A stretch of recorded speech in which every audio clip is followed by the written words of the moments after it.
Hey guys, இன்னைக்கு நம்ம இந்த வீடியோல ஒரு முக்கியமான விஷயம் தான் பார்க்க போறோம்.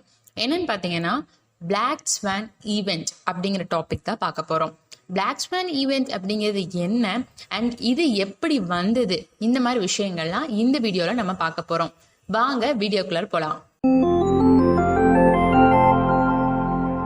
பிளாக் ஸ்வான் ஈவெண்ட் அப்படிங்கிற டேர்ம் எதை டிஸ்கிரைப் பண்ணுதுன்னு பார்த்தீங்கன்னா அன்எக்ஸ்பெக்டடான ஈவெண்ட் அப்படின்னு சொல்லப்படுது. அதாவது எதிர்பாராத இல்லை அப்படின்னா சாத்தியமே இல்லாத ஒரு விஷயம் அப்படிங்கிறது தான் இந்த பிளாக் ஸ்வான் ஈவெண்ட்.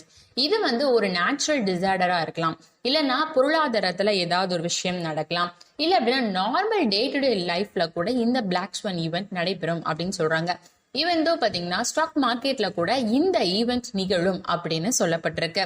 ஸோ மொத்தமா சொல்லணும் அப்படின்னா பிளாக் ஸ்வான் ஈவெண்ட் அப்படிங்கிறது யாராலையுமே ப்ரிடிக்ட் பண்ண முடியாத அண்ட் ரேரா நடக்கிற ஒரு விஷயம் அப்படின்னு நம்ம சொல்லலாம் சிம்பிளா.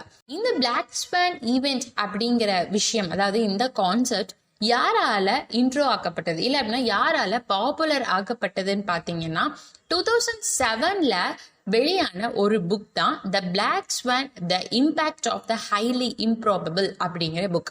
அந்த புக்கை எழுதினவர் யாருன்னு பார்த்தீங்கன்னா ஸ்காலர் நாசம் நிக்கோலஸ் தலீப் அப்படிங்கிறவர் தான். இவர் ஒரு Lebanese American essayist and scholar and also இவர் ஒரு ஃபார்மர் ட்ரேடர் அப்படின்னு சொல்லப்படுது. ஸோ அக்கார்டிங் டு தலீப் இவர் என்ன சொல்லியிருக்காருன்னு பார்த்தீங்கன்னா black swan events have 3 main characteristics அப்படின்னு சொல்லியிருக்காரு. ஃபர்ஸ்ட் ஒன் என்ன அப்படின்னா rarity, second one extreme impact, third one என்னன்னு பார்த்தீங்கன்னா ரெட்ரோஸ்பெக்டிவ் ப்ரிடிக்டபிலிட்டி அப்படின்னு சொல்றாரு. ஸோ ஃபர்ஸ்ட் என்னன்னா ரேரிட்டின்னு சொன்னல, இந்த விஷயம் ரொம்ப ரொம்ப ரேரா நடக்கும். அதாவது நம்ம இம்பாசிபிள் அப்படின்னு நினைச்சிருப்போம், அந்த விஷயம் நடக்கும் நம்ம கண்ணு முன்னாடியே. அதனாலதான் இதை ரேரிட்டி அப்படின்னு சொல்றாரு. அடுத்தது எக்ஸ்ட்ரீம் இம்பாக்ட். இதே எக்ஸ்ட்ரீம் இம்பாக்ட் அப்படின்னு சொல்றாரு அப்படின்னா இந்த விஷயங்கள், அதாவது அந்த ரேரா நடக்கிற அந்த விஷயங்கள்னால ஏற்படுற விளைவுகள் ரொம்பவுமே இம்பாக்ட் பண்ணும் அப்படின்னு சொல்றாங்க. அடுத்தது மூணாவது என்னன்னா ரெட்ரோஸ்பெக்டிவ் ப்ரிடிக்டபிலிட்டி அப்படின்னு சொல்றாங்க. இது என்ன அப்படின்னா இந்த ஈவெண்ட் நடந்து முடிஞ்சதுக்கு அப்புறம் நம்ம நினைச்சுக்கலாம், அதாவது இதை நம்ம முன்னாடியே கண்டுபிடிச்சிருக்கலாமே, ஏன் நம்ம இதை மிஸ் பண்ணோம், இவ்வளோ சிம்பிளான விஷயத்த ஏன் நம்ம கண்டுக்காம விட்டோம் அப்படின்னு நம்ம நினைக்கிற அளவுக்கு, அதாவது முன்னாடியே ப்ரிடிக்ட் பண்ணிருக்கலாமே அப்படின்னு நம்ம நினைக்கிற அளவுக்கான விஷயங்களா இருக்கும் அப்படின்னு சொல்றாரு. இந்த பிளாக் ஸ்வான் ஈவெண்ட்ஸ்க்கு நிறைய எக்ஸாம்பிள்ஸ் கொடுத்துருக்காங்க.